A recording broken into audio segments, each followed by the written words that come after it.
73,000 dead body? 73,000 dead बॉडियाँ मैं और मेरी टीम जो अब तक निकाल चुकी है। नहर को क्राइम छुपाने का सबसे आसान जरिया बना लिया लोगों ने, कोई पूछने वाला नहीं। अगर आपने कोई नशे की तस्करी करनी है, सबसे आसान जरिया लोगों के लिए नहर बन गई। आपको कैसे पता चलता है कि नहर में, नदी में, डैम में कहीं कोई शव है? वैन गाड़ी थी जिसके अंदर एक 8 साल का बच्चा था और 3 नौजवान यंग आदमी थे। वो अब 26 साल के बाद नहर के अंदर मिले। कैसे निकले वो निकले ये कि किसी और की डेड बॉडी ढूंढ रहे थे। लाखों की संख्या के अंदर वहां से डेड बॉडी के कंकाल पड़े हैं, हजारों नहीं, लाखों की संख्या के अंदर। जैसे कोई पानी में गिर गया या अचानक से देखते हैं यमुना वमुना में गिर गया कोई, तो उसके बाद लोग पुलिस को ही कॉल करते हैं ना। डेड बॉडी निकालने की कोई फंडिंग नहीं है, इसलिए बॉडी पुलिस निकालती नहीं है। हमारे भारत के अंदर कोई भी वेबसाइट एक ऐसी वेबसाइट नहीं, अगर किसी को गुम हो जाए वहां जाके वो अपने की डेड बॉडी तलाश कर ले या वहां पे अपने की गुमशुदगी लिखवा दे। आप तो बड़ी इंटरेस्टिंग पॉइंट ये बता रहे हैं। मतलब एक बॉडी पंजाब में निकली नहर में, पंजाब में डूबा और वो बहता हुआ पानी की दिशा के अंदर जा रहा है, उसको कोई नहीं रोकेगा ताकि वो दूसरे स्टेट के राज्य दूसरे राज्य के अंदर चले। छोटी छोटी बच्चों को काट के उनकी बलि करके और उनके ऊपर नींबू मिर्चे बांध के सिंदूर सारा सामान लगा के और उनको नहर के अंदर जल प्रवाह किया जा रहा है। बताओ क्या क्या निकला? सब चीज़ टोटल हथियार, मिसाइलें, रॉकेट लॉन्चर। कभी मन में आया कि ये काम छोड़ दें? आता है सर। कहते हैं हिंदू धर्म के अंदर जब तक किसी का अंतिम संस्कार ना हो तो गति नहीं होती। तो मैं अगर देखा जाए तो मेरे हिसाब से तो 25% लोग सर वो हैं हिंदुस्तान के अंदर जो बेचारे आज भी भटक रही है, जिनकी रूहें, जिनकी गति तक नहीं हुई।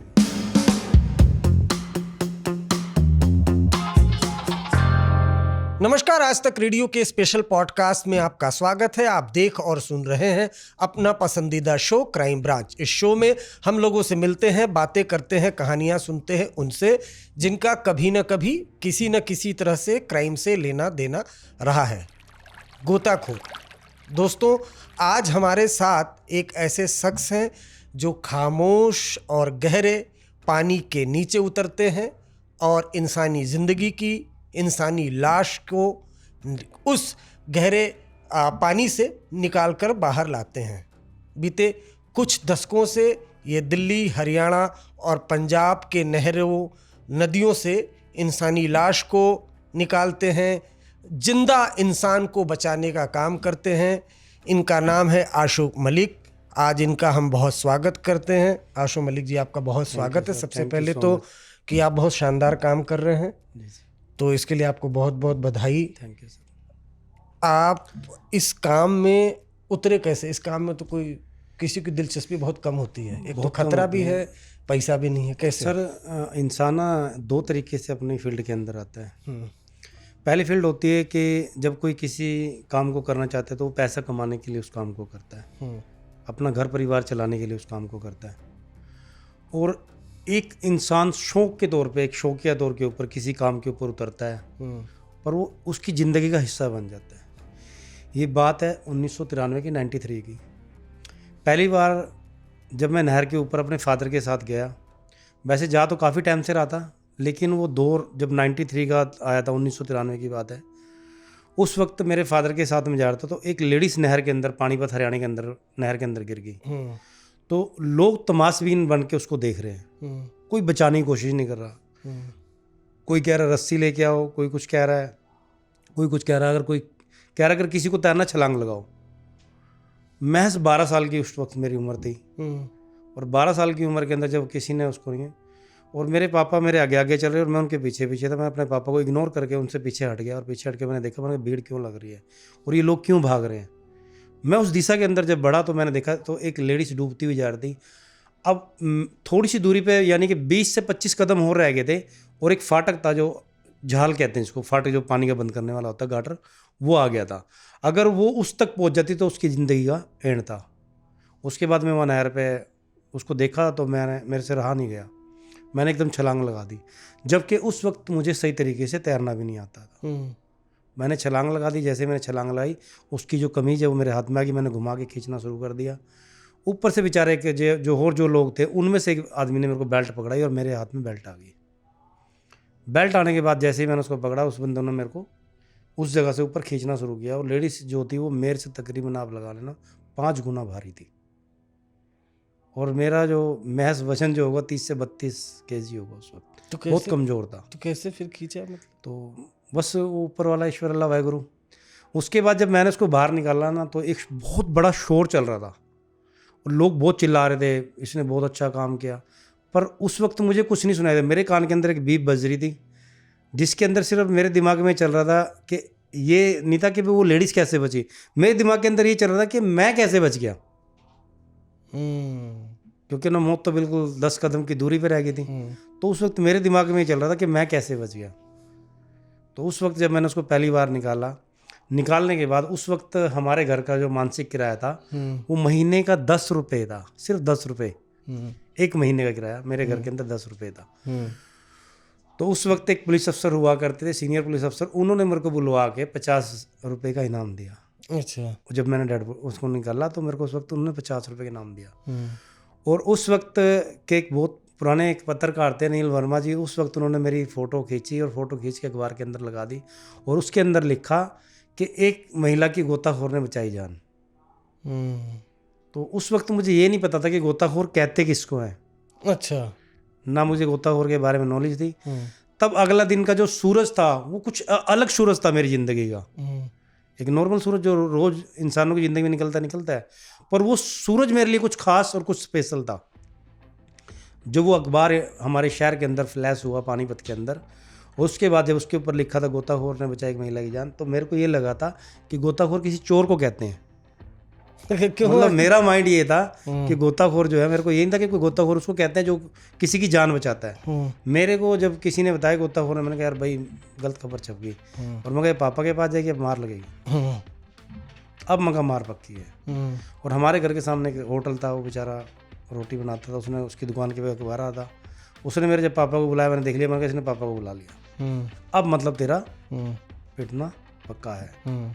पापा ने पूछा क्या लिखा गया, ऐसे करके बात, और तेरे बेटे की फ़ोटो लगी हुई है। तो पापा डर गए, भाई मेरा बच्चा तो ईमानदार है, ऐसे कुछ काम करता नहीं, इसने सामान किसका उठा लिया, कुछ नुकसान किसका कर दिया। तो फिर एक वहाँ से एक आदमी और था, उसने पढ़ा, जो आड़ती था एक मंडी का, उसने पढ़ के सुना, कहता गोताखोर उसको कहते हैं जो किसी की जान बचाता है। कल तेरे बेटे ने किसी की जान बचाई है और तेरे बेटे का पूरे शहर के अंदर नाम चल रहा है, अखबार के अंदर नाम चल रहा है। तो पापा मेरे को ले गए साइड पे, क्योंकि मैं इकलौता लड़का था अपने घर का, मेरी ऊपर 3 बहनें थी, अकेला भाई था। तो पापा की बहुत बड़ी उम्मीद था, वो आस था, मम्मी सिर के ऊपर नहीं थी। 6 महीने की उम्र के अंदर मम्मी गुजर गई थी। पापा को ये था कि भाई ये कुछ करेगा, तो उनका हिस्सा था कि पापा कुछ मुझे काम सिखाना चाहते थे, वो कुछ बनाना चाहते थे, पढ़ा लिखा के कुछ काम कराना चाहते थे। पर उनको ये नहीं था कि वो नहर के फील्ड के अंदर। पापा मेरे को हमारे यहाँ हज़रत बू अली शाह कलंदर पीर की दरगाह वहाँ पे ले गए और वहाँ जाके उन्होंने मेरे से कसम उठवाई कि तू आज के बाद नहर पे नहीं जाएगा, ना नहर के अंदर बढ़ेगा। अब डरता क्या ना करता, मैंने कसम खा ली। तो उस वक्त जब मैं कसम खा के बाहर निकला, तो उसके बाद 2 पुलिस वाले मेरे को ढूंढते हुए आए घर पे। कहने लगे भाई आशू मलिक कोई हैगा लड़का, उसको हमारे अफसर ने बुलाया। तो मेरे को पकड़ के ले गए। पापा फिर घबरा गए, कहता भाई कुछ ना कुछ तो कहानी है, भाई इसके साथ कुछ गलत होगा। फिर जब उन्होंने पुलिस सीनियर अफसर थे, उन्होंने मेरे को बुलाया, बुलाने के बाद उन्होंने मेरे को 50 रुपये नाम के दिए और मैंने पापा को ला के दिए। मैंने कहा पापा ऐसे करके मेरे को 50 रुपये नाम के मिले। तो वो 50 रुपये आज का टाइम कहना बड़ा आसान कि 50 रुपये आज के लिए किसी के लिए अहमियत नहीं रखती है, पर उस वक्त वो 50 रुपये मेरे 5 महीने का घर का रेंट था। अच्छा। उस वक्त यानी 5 महीने का रेंट था वो मेरे घर का। तो जो 50 रुपये मिले, तो उस वक्त मैंने अपनी तकदीर बना ली। मैंने कहा भाड़ में जाए कसम वसम जो पापा ने दी है, काम यही करना है। तो उसके बाद मैं 1-2 बार नहर के ऊपर गया, हिम्मत जुटाई, काम करने की कोशिश की, पर हो नहीं पाया क्योंकि डर बहुत था। एक किसी को बचाना और एक डेड बॉडी को निकालना, ज़मीन आसमान का फर्क। एक वो बच्चा जो सिर्फ मैथ 12 साल का है और उसको पुलिस लेके जा रही है एक ऐसी जगह पे, एक ऐसे केस के ऊपर। जब मैं पहली बार डेड बॉडी निकालने गया, उसके 3 टुकड़े करके गिरा हुआ था, कत्ल करके वो बच्चा गिरा हुआ था। 16 साल का लड़का था, उसके 3 टुकड़े करके किसी उसके ही अपने रिश्तेदार ने और नहर में गिरा था। और उसको निकालने के लिए पहले पुलिस मेरे को पहली बार ले गई। तो जैसे ही मुझे पता लगा उसके 3 टुकड़े हुए, तो मैं क्या हुआ, नहर में कूदा तो जरूर, पर मैं नहर की परली बार निकल के भाग गया। अच्छा। डर के मारे में भाग गया। मैंने उसको निकाला नहीं, डर के मारे में भाग गया। फिर उसके बाद मैं दूसरी बार जब मैंने जब डेड बॉडी निकाली, एक आड़ती थे पानीपत के, लाला जी हैं बानी है, वो थे पानीपत के। जब उनकी डेड बॉडी निकाली तो उन्होंने मेरे को 200 रुपये इनाम दिया। तो अब चाहे इसको आप मेरे को अब मेरा लालच लगा लो या मेरा काम लगा लो या कुछ भी लगा लो या मेरी गरीबी या मैंने हालात के सामने घुटने टेक दिए, पर जो 200 रुपये मेरे को मिले ना, तो मैं 200 रुपये लुको के कम से कम आप यकीन करके मानना 1.5 महीने तक उनको लुकोता रहा मैं कि पापा को बताऊं या ना बताऊं, पर मैं लुकता रहा 1.5 महीने तक उन पैसों को लेके, और दिमाग नहीं काम कर रहा, हर चीज़ मेरी मतलब सुन हो गई थी उस वक्त जब मैंने डेड बॉडी निकाली। फिर उसके बाद मैंने एक दिन हिम्मत करके बता दिया, मैंने पापा डेड बॉडी निकाला, तूने कसम खाई थी। मैंने कहा पापा सॉरी, माफ़ी चाहता हूँ, पर मेरे पास अब कोई चारा नहीं इसके अलावा। पापा कह रहा अगर तू ये काम करेगा तो घर में मत आइयो। आप यकीन करके मानना, इस काम को करने के लिए मैं 3 साल अपने घर से अलग रहा हूँ। पापा ने तो कहते घर में नहीं घुसना, पर मैं 3 साल यानी मतलब जब मैं 1993 से लेके और 1996 तक अपने घर के अंदर मैंने एंट्री नहीं करी। और जब मैं पूरा अच्छी तरह एक गोताखोर प्रोफेशनल काम करने वाला बन गया और जब मैंने इस काम को स्टार्ट कर दिया, तो परमात्मा ने भी मेरा बहुत साथ दिया। अच्छा, मैं यही आपसे पूछना चाह रहा हूँ कि 12 साल में आपने एक महिला को बचाया, उसके बाद क्या आपने कोई प्रोफेशनल ट्रेनिंग ली गोताखोर की? नहीं, या इसके लिए सर मैंने ट्रेनिंग नहीं ली, पर मैंने एक कारवा स्टार्ट कर दिया वहीं से। जब मैंने 12 साल की उम्र के अंदर ये काम स्टार्ट किया, तो मेरे साथ ना कुछ और लोग जुड़ते चले गए और ये एक टीम बन गई। 1996 के अंदर ये ऐसी कंप्लीट टीम बन गई थी, यानी कि आप ये लगा लो जब तक सन 2000 आया तो उस टीम का पूरे इंडिया के अंदर नाम हो गया था। क्या नाम है उस टीम का? और आशुम अली गोताखोर के नाम से बनाई टीम, मैंने अपने नाम से वो टीम तैयार की थी। और उस टीम का नाम सन 2000 आते आते पूरे इंडिया के अंदर मतलब हम फेमस हो चुके थे, और पूरे इंडिया के इलेक्ट्रिक मीडिया और प्रिंटिंग मीडिया हमारा नाम, हमारी चर्चा और हमारी पहचान को दुनिया के सामने उजागर करना उन्होंने शुरू कर दिया था। और आज 2026 आ गया। आज मैंने और मेरी टीम ने अगर पूरा आंकड़ा लगाया जाए तो 73,000 से भी ज़्यादा डेड बॉडियाँ निकाल चुके, जिसका रिकॉर्ड हमारे कंप्यूटर में आज ही बोलता है। 73,000 डेड बॉडी? 73,000 डेड बॉडियाँ मैं और मेरी टीम जो अब तक निकाल चुकी है।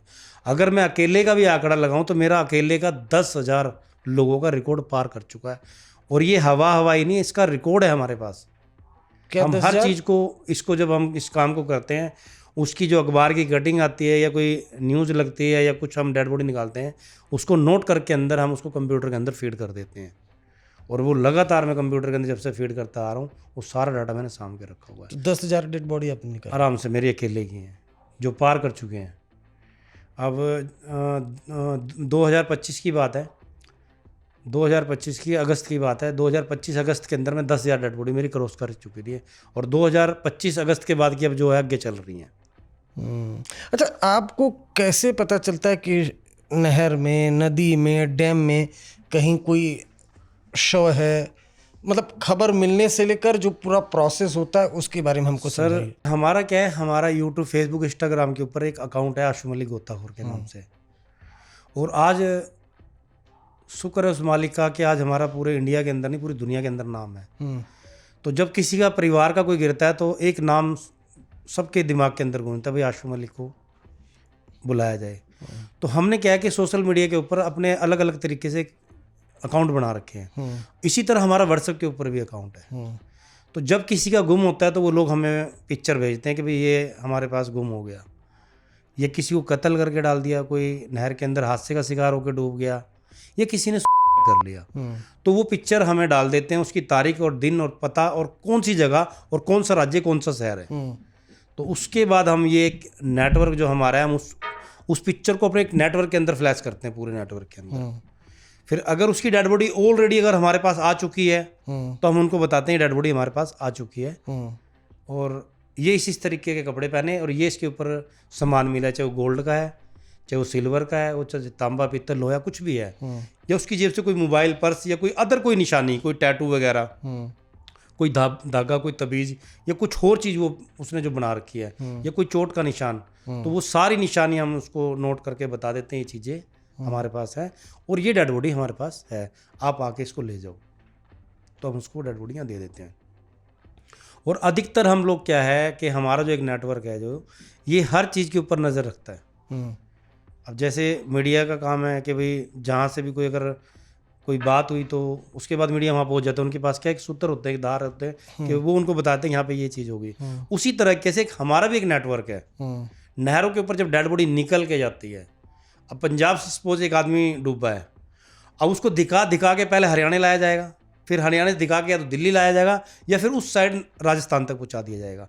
वो जब तक वो डेड बॉडी चलती रहेगी तो हमारे डेड बॉडी वो अगर वो 100 किलोमीटर से लेके और 500 किलोमीटर का तय सफ़र कर रही है तो वो गोताखोर के नेटवर्क में है, वो पुलिस के नेटवर्क में है। इसको झुलाया नहीं जा सकता। हम ये नहीं कह सकते कि इसके बारे में गोताखोर को नहीं पता है, पुलिस को नहीं पता, पता है। डेड बॉडी कौन सी निकाली जाती है, उस बॉडी को आज के टाइम पे टारगेट, पहले के टाइम पे क्या आते, लोग सेवा भाव से काम करते थे, अब लोगों ने बिजनेस बना लिया। अब डेड बॉडी उसको टारगेट करते हैं जिसका परिवार हमारे पास है, जिसको हमें पुलिस ने कह दिया इसको निकालना है। अगर एक बार किसी गोताखोर को पुलिस ने मना कर दिया कि डेड बॉडी को नहीं निकालना, तो उसको दिखा दिखा के डंडे मार मार के पंजाब से हरियाणा और हरियाणा से राजस्थान और दिल्ली तक आ जाती है वो। ये अच्छा। पंजाब से नहर दिल्ली तक हैदरपुर प्लांट तक आ रही है और उधर ये नहर जैसलमेर बीकानेर तक हनुमानगढ़ तक जा रही है। नहीं, आप तो बड़ी इंटरेस्टिंग पॉइंट ये बता रहे हैं। मतलब एक बॉडी पंजाब में निकली, नहर में पंजाब में डूबा और वो बहता हुआ पानी की दिशा के अंदर जा रहा है, उसको कोई नहीं रोकेगा। अगर उसकी पुलिस देख लेती है पुलिस भी, गोताखोर देख लेते हैं, पर उसकी अगर इंफॉर्मेशन नहीं है उन गोताखोरों के पास में तो चलने दो, आपका कोई मतलब नहीं उसको हाथ डालना या उसको रोको, ताकि वो दूसरे स्टेट के दूसरे राज्य के अंदर चले जाए। मैं आपको एक चीज़ और बताना चाहता हूँ, एक डेड बॉडी को निकालने का जो खर्चा है वो 8,000 से लेके 16,000 तक है। वो किस तरीके से है, सबसे पहले डेड बॉडी को निकाला जाता है, फिर उसके बाद उसको एम्बुलेंस में रखा जाता है, एम्बुलेंस से लेके उसको हॉस्पिटल लेके जाया जाता है, फिर वहाँ पे 72 घंटे रखा जाता है। उस बीच में 2 इश्तिहार बनाए जाते हैं, एक मतलब मीडिया के लिए बनाया जाता है और दूसरा एक वेबसाइट है जिपनेट, ZIP जनरल पुलिस नेटवर्क, एक वहाँ पर अपलोड होती है। और एक जो मीडिया के जो थ्रू होती है, कोई नेटवर्क ऐसे व्हाट्सएप पे डाल दी या सोशल मीडिया पे लगा दी तो उसमें भी वो डाली जाती है। उसके बावजूद फिर वो जब डेड बॉडी निकालता है, जो निकालने वाला वो पुलिस से पैसे लेगा। उसके बाद जहाँ से डेड बॉडी जाएगी वहाँ पे दारू की पेटी और वो जमा करनी पड़ेगी बॉडी। फिर जब उसको निकाल लेंगे उसके बाद फिर हॉस्पिटल में से उठानी पड़ेगी। उसके बाद फिर 72 घंटे पूरे करने के बाद फिर उसको डेड बॉडी को लेके जाना पड़ेगा शमशान में। फिर वहाँ से लकड़ियाँ खरीदनी होंगी, अलग से एक पर्ची कटेगी। उसके बाद में उसकी जो सामग्री वो लेनी होगी। उसके बाद फिर उसका अंतिम संस्कार, और उसके बाद फिर पुलिस की जान नहीं बची। जो उस केस का आई है उसकी जान फिर भी नहीं बची। उसके बाद क्या है, जो एक विसरा रिपोर्ट होती है, जो विसरा निकलता है बॉडी के अंदर से, उसकी एक रिपोर्ट होती है जो मधुबन करनाल के अंदर जाएगी, FSL टीम के अंदर, ये खरड़ या हैदराबाद, 3 जगह जाती है वो। उनको फिर लेके जाना आईओ का काम, फिर उसका DNA और उसकी मौत का कारण क्या है उस प्रोसेस को पता करना, ये सब आईओ की जिम्मेदारी है। और एक चीज़ जो हमारे सबसे बड़ी जो दुर्भाग्य की बात है कि डेड बॉडी निकालने की कोई फंडिंग नहीं है, इसलिए बॉडी पुलिस निकालती नहीं है। सरकार इसके पैसे नहीं देती। पैसे कौन देगा, वो आईओ इसलिए देगा क्योंकि कुछ सरकारी लोगों को ये पता है कि जो पुलिस है ये रिश्वत लेके बहुत ज़्यादा पैसे कमा रही है, इनके पास बहुत पैसे हैं, और यही अब डेड बॉडी को देखेगी। अदरवाइज जो कुछ सिस्टम ये चल रहा है ना, तो 1 से 2 NGO हैं जो इन डेड बॉडी को अंतिम संस्कार कर रही है। वरना यकीन करके मानना 40 से 35% से 40% डेड बॉडी है वो हैं जिनको कोई निकालता नहीं है। मैं आपको एक पुल का नाम बता रहा हूँ, हरियाणा के अंदर अंबाला जिले के अंदर एक पुल है जिसका नाम है डांगरी नदी।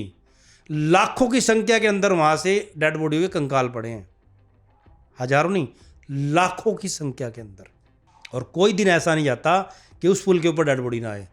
मैं भी आपके दिल्ली के 2 थानों के नाम ले रहा हूँ, समयपुर बादली और KN काटजू मार्ग थाना। अगर आप उनका रिकॉर्ड उठाओगे, मेरे को एक दिन खाली दिखा दो नहर की डेड बॉडी, एक दिन खाली, या मर्डर केस होगा या डूबने वाले बच्चे, एक दिन खाली नहीं है।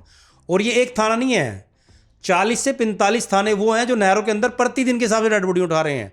ये आंकड़ा जो बढ़ के जो गर्मियों का रहता है, पिछले साल का गया था 25 से 30 पर डे, पर दिन का, सिर्फ 25 से 30 पर दिन का, और ये आंकड़ा बढ़ गया 55 से 60 पहुंच चुका है पर डे का इस 2026 के अंदर, पर डे का इस गर्मी का। तो गर्मी में क्या मतलब, नहाने लोग जाते हैं? नहाने वाले मरते हैं, मर्डर बहुत हो रहे हैं। अब कल एक डेड बॉडी मिली है, देखो इंसान की मानसिकता। कल एक डेड बॉडी मिली है, उसकी महज 8 साल की उम्र है बच्चे की, उसकी गर्दन उतार रखी है, दोनों पैर बांधे हुए हैं, और पेट के अंदर भारी तरीके से किसी तेजदार हथियार से उसका पूरा पेट फाड़ रखा है। ये कल की डेड बॉडी है जो हमने 72 घंटे के अंदर लिए रजिंद्रा हॉस्पिटल पटियाले के अंदर रखवा रखी है। और उसका जो अंतिम संस्कार है या तो कल होगा नहीं तो परसों होगा। ये भी रखी हुई है।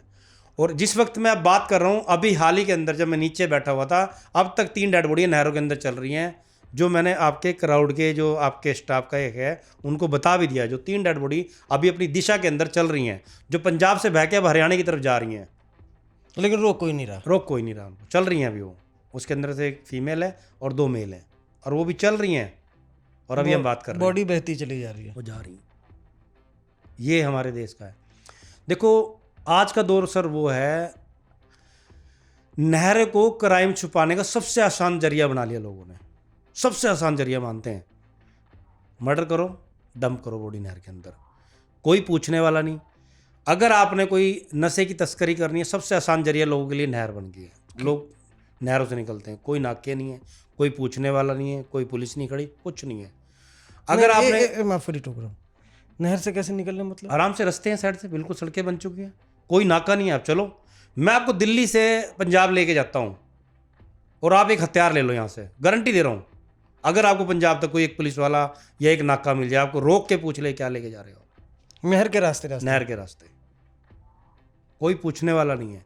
और आपको यकीन करके मानना, चलो अब तो अब क्योंकि अब पॉडकास्ट हो गया, अब तो शायद मुझे रोकेंगे, क्योंकि मैं एक बात ऐसी कहने जा रहा हूँ, 32 साल के अंदर मुझे एक पुलिस वाले ने नहर के ऊपर रोका नहीं जाते हुए। अगर किसी ने रोका है तो कमेंट करके बता दो मुझे। इन 33 साल हो गए ना मुझे काम करते हुए, 32 सालों के अंदर मुझे किसी पुलिस वाले ने दिल्ली से लेके और पंजाब तक कभी नहीं रोका। मैं एक्टिवा पे जाता हूँ और एक्टिवा पे आता हूँ, और हेलमेट तक नहीं लगाता, मैं कागज़ तक नहीं लेके आता गाड़ी में, जो मैं खुला चैलेंज कर रहा हूँ। बाकी चेकिंग तो बड़ी ये हमारे देश की कानून व्यवस्था और ये पुलिसिंग है। और आपको ये नहीं पता होगा, आप खड़े हो, आपकी बराबर से डेड बॉडी लेके जा रहा बंदा, मर्डर करके डेड बॉडी लेके जा रहा, आपकी बराबर से निकल के जा रहा, और आपको पता नहीं, आप वहीं से निकल के जा रहे हो, आपको पता नहीं। आप इंजॉय कर रहे हो, वहाँ पे दारू पी रहे हो, बियर पी रहे हो, खाना पीना खा रहे हो, आप नहा रहे हो, आप वहाँ पे ठंडी हवा ले रहे हो, पानी पी रहे हो, आप इंजॉय कर रहे हो नहर पे। लेकिन आपको ये तक नहीं पता कि भाई जिस नहर के ऊपर आप खड़े हो, वहीं से आपके बराबर से कोई कातिल निकल के गया अभी।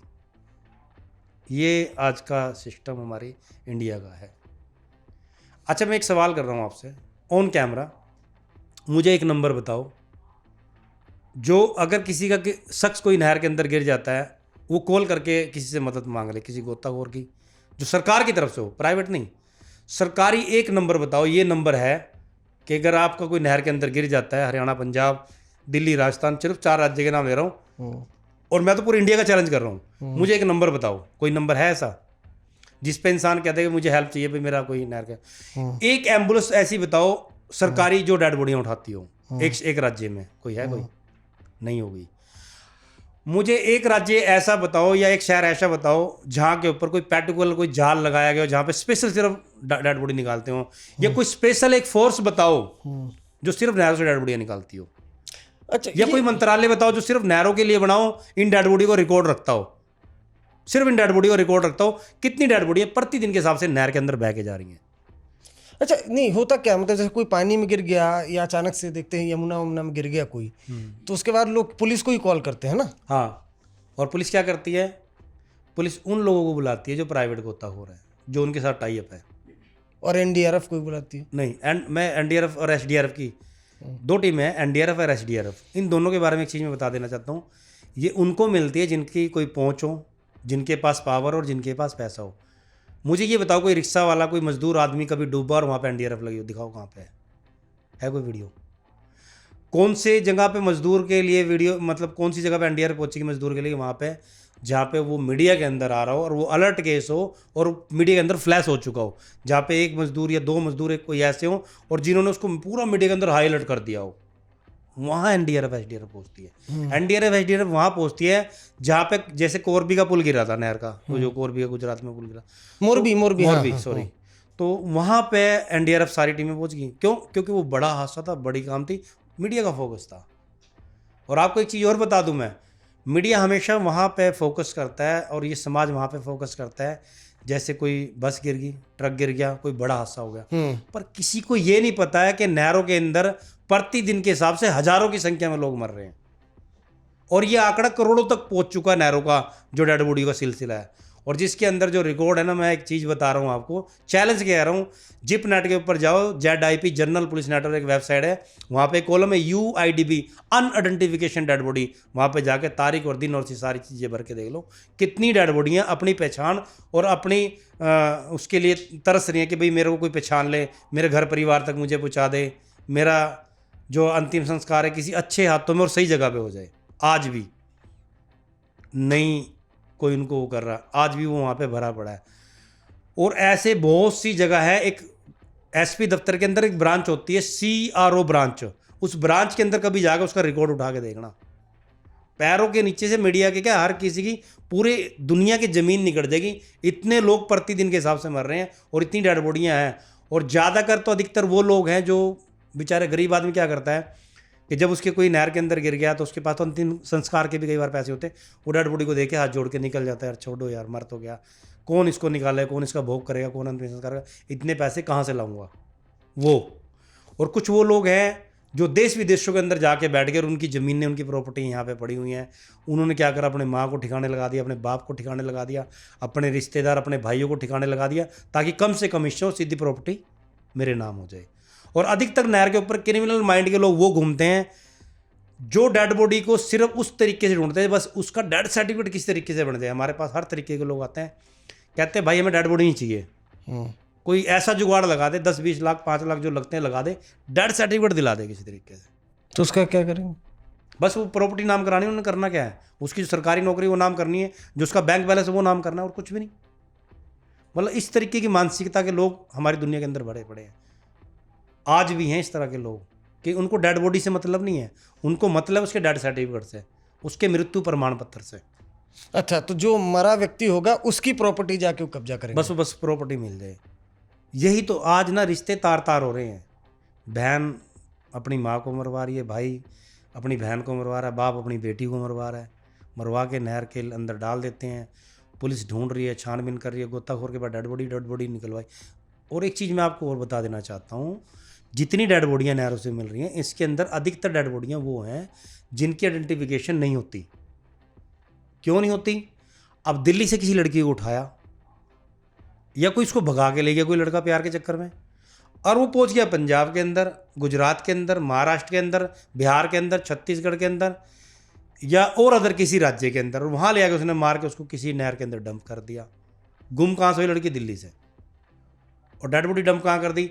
अब क्या होता है, पुलिस का क्या काम होता है, मैं आपको देखो अब रियलिटी जो कहानी बताने जा रहा हूँ। पुलिस का क्या काम होता है, जब डेड बॉडी उनको किसी इलाके से मिलती है, वो उसी इलाके में इश्तेहार छाप के और वो रिपोर्ट वहीं उसी शहर के अंदर ख़त्म हो जाती है। वो इंटरनेशनल या स्टेट वाइज नहीं छपती कि भाई हम उसको पूरे हिंदुस्तान के लेवल पे छाप दें, या उस रिपोर्ट को, उस न्यूज़ को पूरे हिंदुस्तान के अंदर फ्लैश कर दें। नहीं, जिप नेट भी एक ऐसी छोटी सी, मैं एक चीज़ और बता रहा हूँ, मैं एक खुलासा और करने जा रहा हूँ सर आपको, कि हमारे भारत के अंदर कोई भी वेबसाइट एक ऐसी वेबसाइट नहीं, अगर किसी का गुम हो जाए वहाँ जाके वो अपने की डेड बॉडी तलाश कर ले या वहाँ पे अपने की गुमशुदगी लिखवा दे। एक नहीं है पूरे इंडिया में। और जिप नेट भी बंद होने के कगार पे है। पहले 7 राज्यों ने मिलकर इस जिप नेट को बनाई थी, सिर्फ 3 राज्यों की रहेगी।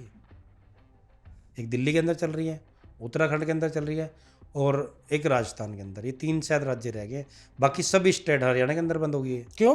पता नहीं, सरकार ने बंद कर रखा है इसको। बजाय इस काम को बढ़ाने के लिए सरकार ने घटा दिया, ताकि ये आंकड़े, ये खुलासा ना हो जाए कि मरने वालों की संख्या कितनी है। मीडिया का फोकस और मीडिया का ध्यान यहाँ तक ना चला जाए। और जिस दिन ये मीडिया ने खबर उठा दी, जैसे आज आपने इसको मुद्दे को पकड़ा और मेरे को पंजाब से बुलवाया, और अब ये आपकी फ्लैश जब खबर होगी, शायद किसी मंत्री संतरी हर किसी के पास पहुँचेगी, तब उसको ये बात के बारे में पता लगेगा कि यार कमाल है, एक दुनिया ये भी है। हाँ, नहरों के अंदर एक दुनिया अलग चल रही है, अलग दुनिया चल रही है यार। इतने लोग मर रहे हैं यार, इस तरह लोगों को डंप किया जा रहा है। 12-12 साल 10-10 साल की बच्ची के डाले जा रहे हैं। तांत्रिक क्रिया के लिए छोटे छोटे बच्चों की बलियां चढ़ा के नहर के अंदर गिरा जा रहा है। बताओ, सोचने की बात है। 1-1 साल के, 2-2 महीने, 4-4 महीने, 8-8 महीने, 8-8 साल, 2-2 साल, 6-6 साल की छोटी छोटी बच्चों को काट के उनकी बलि करके और उनके ऊपर नींबू मिर्चें बांध के, सिंदूर सारा सामान लगा के, और उनको नहर के अंदर जल प्रवाह किया जा रहा है। बताओ किस तरह की लोगों की मानसिकता है। कोई ऐसे चौंकाने वाली बात, कोई ऐसी बॉडी निकाली हुआ आपने? सर 2013 की बात है, 2012 और 2013 के अंदर 2 डेड बॉडियाँ मुझे ऐसे मिली है जो मेरे यहाँ दिमाग के अंदर छाप छोड़ गई है, जबकि मैं डेड बॉडी से कभी नहीं डरता। मैंने मेरी सेकंड मैरिज है, मेरी पहली वाइफ ना मेरे इस पैर के ऊपर दम तोड़ा है। कैसे? मेरे फादर ने इस पैर के कैंसर हो गया था मेरी वाइफ को, उसने बहुत संघर्ष करा। मैंने अपने जीवन की जो भी मेरी जमा पूंजी थी, मेरे फादर की जमा पूंजी थी, वैसे तो हमारे पास इतना ज़्यादा कुछ नहीं था, गरीब परिवार से हैं, 50 गज का प्लाट था, वो सब बेच के लगा दिया था। तो उस वक्त भी मतलब इतनी वो नहीं हुई, जब फादर गुजरे या वाइफ गुजरी इतना परेशान नहीं हुआ, सब कुछ हुआ, कर्जे में भी आया, लेकिन इतना नहीं। लेकिन 2 डेड बॉडियाँ मेरे जीवन की ऐसी है। एक बच्चा आया था, 1 साल का बच्चा था, जिसको 1 कील यहाँ ठोक रखी, 2 कीले यहाँ पे ठोक रखी थी, और पूरा नींबू मिर्चे बांध के, ना तो उसके चारों हाथ पैर सब काट रखे थे। वो बच्ची जिसने दुनिया को सही तरीके से समझा भी नहीं, दुनिया को सही तरीके से देखा भी नहीं, और दुनिया को सही तरीके से जाना भी नहीं, और उस बच्ची की लाश नहर के अंदर एक लावारिस हालत के अंदर चल रही। अब तो थोड़ा अलर्ट हो गया सर। मैंने तो वो दौर देखा है कि राजस्थान के कुछ इलाके ऐसे होते जब 2, 3, 4 डेड बॉडी जाती थी, कोई पंचनामा नहीं, कोई पुलिस रिपोर्ट नहीं, उसको निकालते थे, गड्ढे में डालते थे, टायर लकड़ियाँ जो मिलती थी और तिल्ली मार देते थे। अच्छा, मेरे पास फोटो है। ये जितनी मैं बातें कर रहा हूँ, मैं हवाई फायर नहीं कर रहा, ये सब मेरे पास वीडियो और फोटो हैं। ये कुछ की वीडियो और कुछ की फोटो जो मैंने खुद अपने हाथ से शूट कर रखी है। अब तो थोड़ा सा हमारा देश अलर्ट हो गया, डेड बॉडियाँ निकलने लग गई हैं। नहीं तो मैंने वो दौर देखा है कि एक पुल के ऊपर 25-25, 30-30, 40-40 डेड बॉडियाँ पड़ी रहती थी, कोई उठाने वाला नहीं होता था उनको, कोई पूछने वाला नहीं होता था। हो अब भी वही रहा है, पर अब क्या है, अब डेड बॉडी को छुपाया जा रहा है। पहले डेड बॉडी ओपन पड़ी रहती थी, अब डेड बॉडी को अब दूसरे डेड बॉडी स्टेट में दिखाया धकेल जा रहा है। साइफनों के नीचे कर देते हैं, कबाड़ ऊपर घेर देते हैं, उनको ढक देते हैं। अगर कच्ची नहर है तो ऊपर रेत डाल दिया, मशीन से खोद के रेत डाल देते हैं, कबाड़ डाल देते हैं। आदमी रखे हुए कस्सियाँ मारते हैं और ऊपर रेत डाल देते हैं, पुरानी रखी रेत डाल दिया, बस दब रही है वहीं, वो मिट्टी बन के कंकाल बन के ख़त्म हो गई। कहते हैं हिंदू धर्म के अंदर जब तक किसी का अंतिम संस्कार ना हो तो गति नहीं होती। तो मैं अगर देखा जाए तो मेरे हिसाब से तो 25% लोग सर वो हैं हिंदुस्तान के अंदर जो बेचारे आज भी भटक रही है, जिनकी रूहें जिनकी गति तक नहीं हुई है मेरे हिसाब से। अभी कोरोना काल आया था, हाँ। कोरोना काल में गंगा जी में कितनी डेड बॉडियाँ मिली हैं सर। अगर वो वीडियो वो शख्स ना बना के वायरल करता, क्या दुनिया को पता लगता है? उसी तरह आज भी हमारी दुनिया का आधा सच है जो समाज के सामने नहीं है। और एक सच जो मैं अब बयान कर रहा हूँ ना, ये 100% सत्य है। अगर जहाँ चौराहे पे खड़ा करके सजा देना चाहो ना, अगर एक बात इतनी सी झूठी निकल जा, मैं सजा पाने के लिए तैयार हूँ। और चैलेंज के साथ कहता हूँ इस बात को मैं, कि आज भी हमारे हिंदुस्तान के अंदर वो मानसिकता है कि इंसानियत तो मर चुकी है, दम तोड़ चुकी है इंसानियत। जब मेरे ऊपर डॉक्यूमेंट्री करने के लिए आते हैं, अमेरिका से भी डॉक्यूमेंट्री हुई, बहुत लोग आते हैं और कई फिल्में भी बन चुकी हैं और आगे भी कई पॉडकास्ट, 200-250 पॉडकास्ट हो। पर जब मैं ये चीज़ें बयान करता हूँ ना, तो शायद या तो मैं समझाने में नहीं कामयाब हो पाया या फिर लोग समझने में कामयाब नहीं। चलिए यहाँ कोशिश करिए। मुझे इतना पता है कि मुझे समझने वाले बहुत कम लोग हुए हैं। मेरे अंदर का दर्द, मेरे अंदर की तकलीफ़, मैं क्या बयान करना चाहता हूँ, क्या समाज को बताना चाहता हूँ, मेरा क्या लालच है। शायद मैं फेमस होना चाहता हूँ या कोई स्टार बनना चाहता हूँ, या मैं अपने आप को कि वो चीज़ बताना चाहता हूँ जो दुनिया के अंदर घटित हो रही है। वो मेरा रब जानता है। बताइए। आज भी नहरों के अंदर डेड बॉडियाँ अपने अंतिम संस्कार के लिए तरस रही हैं। नहरों के अंदर आज भी वो राज दफन है। लाखों की संख्या के अंदर मोटरसाइकिलें, कारें पड़ी हैं, हजारों नहीं, लाखों की संख्या में। एक पुल के ऊपर 30-30, 40-40 मोटरसाइकिल पड़ी हैं। कहाँ गए वो लोग? या वो चोरी की हैं, या किसी ने किसी को मार के ठिकाने लगा दिया। कुछ तो हुआ है उनके साथ में। अभी एक परिवार मिला है सर, और वो मीडिया के अंदर बड़ा फ्लैश हुआ है। 26 साल के अंदर 4 लोगों की डेड बॉडी मिली है। सोचने वाली बात है। सन 2000 के अंदर गए थे और 2026 के अंदर मिले हैं आनंदपुर साहिब, बरतगढ़ के पास में। क्या मतलब? रोपड़ जिले के अंदर क्या हुआ? एक परिवार था जो किसी शादी के फंक्शन से वापस लौट के आ रहा था। रात का समय था, अंधेरे के कारण किसी कारण बैलेंस बिगड़ गया और गाड़ी नहर के अंदर गिर गई। वैन गाड़ी थी जिसके अंदर एक 8 साल का बच्चा था और 3 नौजवान यंग आदमी थे। वो अब 26 साल के बाद नहर के अंदर मिले। हमारा इतना सिस्टम फेलियर है कि 26 साल में उनको खोज के निकाल नहीं पाया। कैसे निकले वो? निकले ये कि किसी और की डेड बॉडी ढूंढ रहे थे और वो मिल गए। और जब वो मिले तो उनको देखा गया, जब वो सारी गाड़ी के बारे में पता लगा, फिर परिवार ने, वहाँ के लोगों ने बताया कि ये गाड़ी यहाँ आज से 26 साल पहले गिरी थी।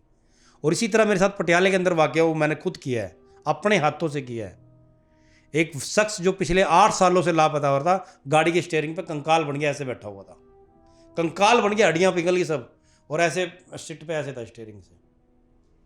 और जब उसको निकाला गया, पता लगा था कि 8 साल पहले कोतवाली थाना पटियाले से लापता है। और वो वीडियो मैंने अपने यूट्यूब फेसबुक के ऊपर भी डाला हुआ है। अच्छा, ये जो और जैसे ये एक नहीं है सर, दराहे के अंदर जो परिवार मिला था, वो चारों के चारों लुधियाने से लापता थे, और उनको ये तक नहीं पता कि भाई वो कहाँ है। वो ढूंढ रहे, उन्होंने FIR दर्ज करा रखी, और पेमेंट लेके आए थे। कहता पूरी पेमेंट 500 के बंडल सारे नोटों गाड़ी के अंदर थे जब हमने वो गाड़ी निकाल के दी है। एक जनारथल की जाल के पास 2.5 साल से बंदा लापता था, किसी को ये पता नहीं पता नहर के अंदर। और ऐसे लाखों लोग हैं जो पंजाब से, हरियाणा से, दिल्ली से, राजस्थान से आज भी लापता हैं। अगर आप गूगल करके देखोगे तो 2026 के 2025 के अंदर जो सरकार ने, सिर्फ सरकार के आंकड़े वो जो दर्ज हुए हैं, 8,76,000 लोग मतलब बताए गए जो लापता हुए हैं। 2025 के हैं ये आंकड़े, 2025 के आप गूगल कर लो। और आप सोचो कि ये तो वो आंकड़े हैं जो दर्ज हुए हैं, और जो आंकड़े जिनके दर्ज, अनाथ, साधु, मांगने वाले, फुटपाथ पे सोने वाले, जो कंगले कुंगले इधर जो पड़े हुए, उनके कौन से आधार कार्ड, राशन कार्ड, पहचान पत्र या वो कहाँ दर्ज है? जब उनकी डेड बॉडियाँ मिलती हैं, वो लापता होते हैं, उनको कौन दर्ज करता है? उनकी संख्या तो नहीं है ना, वो अलग है। अच्छा, ये अब चलिए नहरों की गहराई की बात कर लेते हैं। जो आप जंप करते हैं अंदर, जब आप जाते हैं गहरे में जाते होंगे, या कोई डेड बॉडी दिखी अंदर गहरे में, आप और डेड बॉडी, क्या उस वक्त क्या होता है, कैसे वो काम होता है? देखो, जब हमारे पास कोई आदमी आता है ना, और वो हमारे को अपने बारे में आके बताता है कि हमारे घर के ये सदस्य जो है लापता हो गए, या हमने इसको अपनी आंखों के सामने डूबते हुए देखा है, या किसी ने कत्ल करके इसको नहर में डाल दिया, तो उस वक्त जब हम अपनी टीम के साथ वहाँ पहुँचते हैं, तो हमारे दिल के अंदर ये होता है कि उसको हम 10 मिनट में निकाल देंगे। जैसे हर कोई काम की एक PhD होती है, इंसान किसी काम को करता है तो उसका एक कोर्स करता है। हमारा जो कोर्स है, हालात ने हमें सिखाया है, हम हालात के सीखे हुए हैं।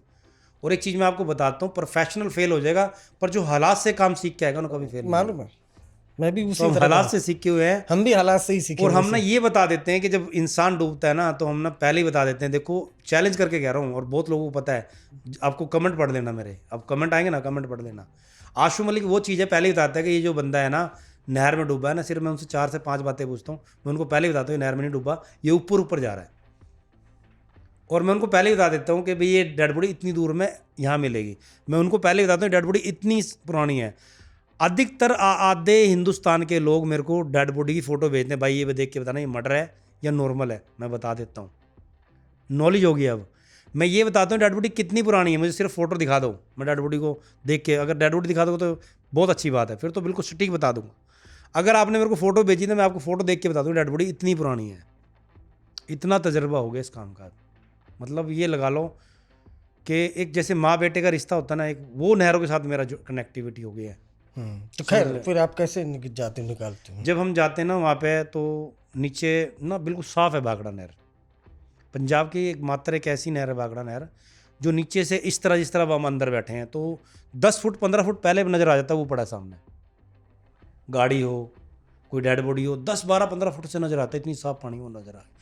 पानी कब ख़राब होता है? अब जून, जुलाई और अगस्त 3 महीने पानी ख़राब रहेगा, अदरवाइज पूरा HD4 के क्वालिटी का पानी रहता है, इतना साफ पानी रहता है। और एक दौर तो ऐसा आता है, अभी देखो कोरोना काल आया था, कोरोना काल के अंदर जितनी मोटरसाइकिलें, कारें नीचे पड़ी सब नज़र आ रही हैं, सब नज़र आ रही थी। अभी मैं आपको एक घटना के बारे में बताता हूँ, आपके चैनल ने भी इसको कवर किया था आज तक ने।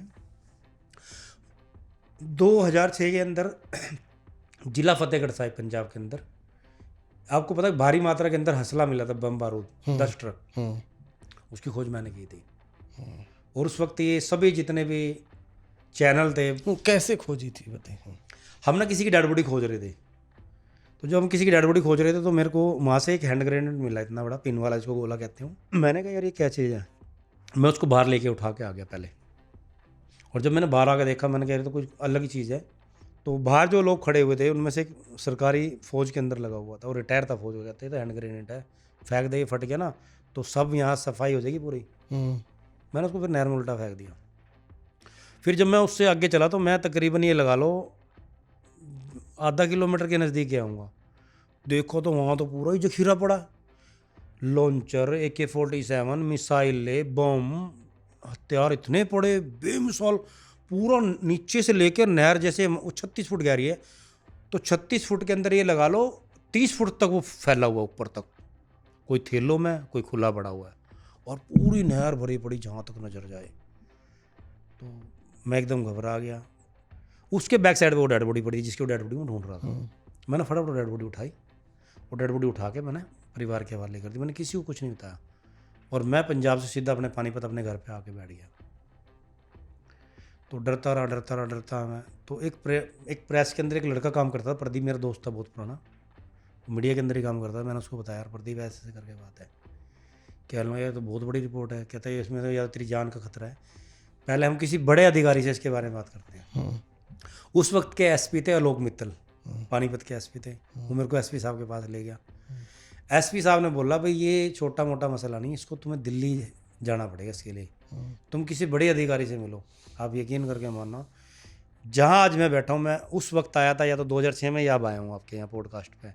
जब मैं इस film city 16 sector A Noida के अंदर आया था, मैं हर दफ्तर के अंदर घूमा। तो मैं अभी आपके चैनल पर नाम नहीं लेना चाहूँगा, फिर एक चैनल था बड़ा, उन्होंने फिर इस काम को अपनी जिम्मेदारी ली, समझा, पर उन्होंने फिर भी यकीन नहीं किया। वो एक बहुत बड़े एंकर हैं, उनके बहुत बड़े बड़े शो आपके नज़दीक यहीं पे आपके बिल्कुल बराबर में उनका ऑफिस है। उन्होंने अपना एक बहुत सीनियर पत्रकार मेरे साथ भेजा। तो उन्होंने एक पत्रकार जो था, उन्होंने एक हैंडी छोटा सा कैमरा, उस टाइम छोटे छोटे कैमरे चलते थे 2006 में, हैंडी कैमरे सिल्वर कलर, उसने उसको पूरे को टेप किया और मेरे को दिया, और मैं अंदर ले गया। और जब मैंने वीडियो बनाई, आप यकीन करके मानो, उन्होंने सीधी डायरेक्ट मनमोहन सिंह जी उस टाइम सरकार थी, और कैप्टन अमरिंदर सिंह की सरकार थी पंजाब के अंदर, उन्होंने डायरेक्ट उनसे बात की है, और मनमोहन सिंह जी ने परमिशन दी थी फिर। और जब मैं उसको निकलवाना शुरू किया ना, बस लाइव चले 5 मिनट चले थे, उन्होंने लाइव सबसे पहला लाइव उस चैनल ने चलाया था, और 5 या 10 मिनट के बाद में पूरा चंडीगढ़ का मीडिया वहाँ खड़ा था, और कोई चैनल नहीं था हमारे इंडिया का जो उसको लाइव पॉडकास्ट उस टाइम टेलीकास्ट नहीं कर रहा था। क्या क्या निकला था? सब चीज़, टोटल हथियार, मिसाइलें, रॉकेट लॉन्चर, हर तरह के जो हथियार होते हैं, जो इंडिया के नहीं थे, बाहरली कंट्री के थे, सब तरह के थे वहाँ पे। फिर कुछ निकाले उन्होंने, कुछ छोड़ दिए। आज भी वो हथियार वहाँ काफ़ी हद तक पड़े हुए हैं उस इलाके में। आपको इनाम मिला फिर उसका? नहीं सर, कुछ नहीं मिला। हाँ, इंक्वायरी बैठी मेरी, CBI जांच हुई, पर मनी टन के लिए निकला कि इसको कैसे पता लगा, ये कौन था, किस तरह आया। जो भी उन्होंने मेरे सवाल किए, मैंने सही उसका सटीक जवाब दिया। मेरे ऊपर इंक्वायरी बैठी, 5 से 7 दिन उन्होंने रखा, इधर उधर घुमाया, सब कुछ चेक किया मेरा, मैं निटन के लिए निकला। और आज भी 33 साल हो गए, शुक्र ईश्वर अल्लाह वाहेगुरु का, 33 साल के बाद भी निटन कल गिनूँ। एक परिवार आपको कमेंट करके नहीं, ये नहीं कह सकता आशू मलिक ने हमारी डेड बॉडी से मोबाइल उठाया है, कोई पर्स निकाला है, कोई जेवर निकाला है। इतना सा ब्लेम कमेंट पढ़ लेना आप, दिखा देना, एक परिवार नहीं मिलेगा। 33 साल में मैंने यही कमाया, और आज भी वही हूँ। हाँ, एक चीज़ है, 33 साल के अंदर आज मैंने वो चीज़ कमा ली कि नाम और एक पहचान ऐसी कमा ली है कि अभी मैंने 2 साल पहले की बात है, 2 साल पहले मैंने एक अपील डाली थी। मेरे को घर की ज़रूरत है, मैं बहुत 33 साल से मैं किराए पर रह रहा हूँ, मतलब 31 साल हो गए। तो आप यकीन करके माना 3 घंटे के अंदर घर के पैसे इकट्ठे हो गए थे 30 लाख के करीब। तो मतलब ये चीज़ मैंने कमाई है, मतलब 3 घंटे में 30 लाख रुपए घर ले लिया आप? घर मिल गया था। बहुत शानदार, बहुत बधाई आपको। तो नहर के अंदर और क्या क्या लोग खुले आसमान में जिंदगी तलाशते हैं, आप नहर के अलावा अंदर क्या क्या मिला? नहर के अंदर ना बहुत से राज दफन है। मैं क्यों कहता हूँ बार बार ये बहुत से राज दफन है, जब कोई किसी का मर्डर करता है और जिस हथियार का वो इस्तेमाल करता है, वो तलवार है, वो चाकू है, वो पिस्तौल है, वो कोई भी चीज़ है, या वो कोई गाड़ी है जिसको उसके अंदर इस्तेमाल किया गया, उस हत्या के अंदर, उस क्राइम के अंदर, वो सीधा उसको नहर में डालेगा। और नहर, मैं फिर कह रहा हूँ, आज के दौर के अंदर लोगों के लिए नहर क्राइम छुपाने का सबसे आसान तरीका। विपिन, आपसे बात सहमत। पर मैं एक चीज़ और कहना चाहूँगा उन लोगों को जो ये समझते हैं कि हम लोग क्राइम करेंगे कभी पकड़े नहीं जाएंगे। मैं उनके लिए एक छोटी सी एक बात कहना चाहता हूँ। जिन्होंने कभी क्राइम किया था ना, वो ये सोचते थे हम पकड़े नहीं गए, और जो पकड़े गए हैं वो आज जेलों की जो सलाखें गिन रहे हैं ना, उनसे पूछना कि बाहर के सूरज की किरणें कैसी होती हैं, और उनसे ये पूछना कि वो कितना तड़फ रहे हैं बाहर निकलने के लिए, और उनसे ये पूछना वो कितने पछता रहे हैं कि यार हमने, काश हम किसी की सुन लेते, हम ये क्राइम ना करते। अच्छा, कोई ऐसा आदमी भी है क्या कि वो खुद किसी की तलाश कर रहा हो, फिर वो खुद ही हत्यारा निकला कभी? हाँ, आपने ये सवाल बहुत अच्छा किया। आपको मैं एक दिलचस्प कहानी सुनाऊंगा, कि दिलचस्प कहानी नहीं, दिलचस्प किस्सा है एक शख्स ने क्या किया, मर्डर किया। मर्डर करने के बाद में पता लग गया कि एक लड़की का मर्डर हो गया, और मर्डर जो होता है वो मेरे पीछे बैठ कर डेड बॉडी ढूंढवा रहा है। जिसने मर्डर किया था ना, मेरे पीछे 3 दिन 4 दिन मेरे साथ लगातार घूमता रहा, और ये एक बार नहीं हुआ, 8 से 10 बार पंजाब के अंदर मेरे साथ हो चुका है कि मर्डरर जिसने मारा है वो खुद मेरे साथ डेड बॉडी ढूंढवा रहा है, और पुलिस के साथ साथ और मेरे साथ घूम रहा है वो, और बाद में पता लगा कि इसने ही मारा है। वो किसी की पत्नी थी, वो किसी का भाई था, वो किसी की बहन थी, या किसी का बेटा था। मर्डर हमारे साथ घूम रहा है कि इधर ढूंढो, इधर ढूंढो, इधर। हाँ, इधर चलो, इधर चलो, इधर। और यहाँ तक एक मर्डर ने डेड बॉडी ढूंढवाई भी है। एक मर्डर था, उसको सजा हुई है, उसने डेड बॉडी ढूंढवाई भी है। डीएसपी थे, अब डीएसपी हैं सॉरी, अब शमशेर सिंह जी, संगरूर लड्डा कोठी के अंदर लगे हुए। उस वक्त तो एसएचओ हुआ करते जिला फतेहगढ़ साहिब ने, और एक मर्डर था, वो डेड बॉडी हमारे साथ ढूंढवा भी रहा, ढूंढवा के दी भी उसने। इधर चलो ढूंढते हैं, कोई नहीं यहाँ में। और 17 दिन लग गए हमें डेड बॉडी ढूंढने में, 17 दिन। लड़की थी और हमने ढूंढ लिया, और जब डेड बॉडी मिली तो पता लगा इसने ही मारा है। बस चुप्पी जो है घर वाली की टूटी। डेड बॉडी देख के वो भावुक हो गई, उसने बक दिया किसी के सामने, घर वाली ने फंसवा दिया सबको। अच्छा, यमुना नदी में ढूंढना आसान? वहाँ तो आपने एचडी क्वालिटी का दिखाया, यमुना का पानी तो ऊपर से ही गंदा लगता है। जी सर जी, हमारे भारत की कुछ नदियाँ ऐसी हैं। नदी तो वैसे हमारे भारत की स्वच्छ और साफ थी, पर जो मनुष्य ना, इसने सब गंदगी की। आज का दौर क्या चल रहा है सर, मैं माफ़ी चाहता हूँ, मैं एक थोड़े से शब्द का इस्तेमाल करूँगा।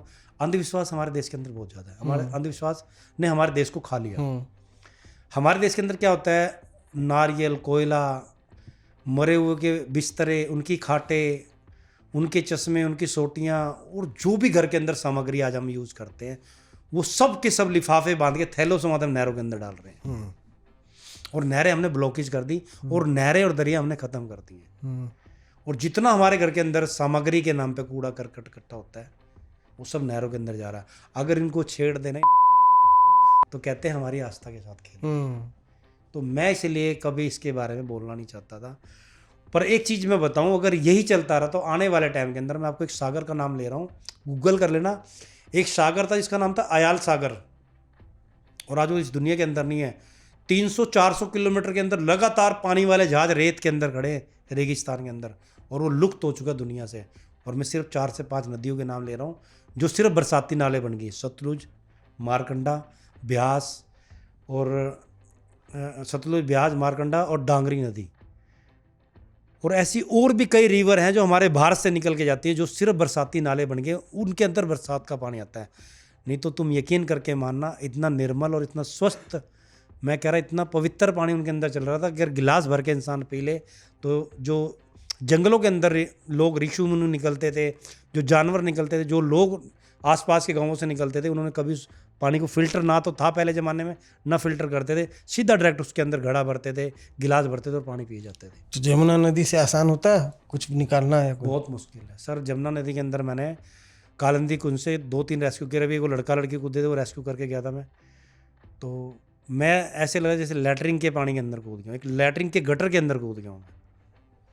और मैंने मतलब बचाने जाओ तो खुद ही जान की आफत आ जाए, ऐसा बुरा हाल है यमुना नदी का। दूसरा मेरा सवाल, ये जो आप बता रहे थे कि मेरे खुद का सवाल है, कौन सी बॉडी तैरती है नदी में जाती हुई, कौन सी नीचे चली जाती है, उस वजह क्या होती है? मोटरसाइकिल, कार नीचे बैठ जाता है, ऊपर नहीं तैरता, वजह ये कौन, इसका जरा हमें आप बताइए। सर ये आपने बहुत अच्छा और बहुत बेहतर सवाल किया, इसका लोगों को पता भी लगना चाहिए।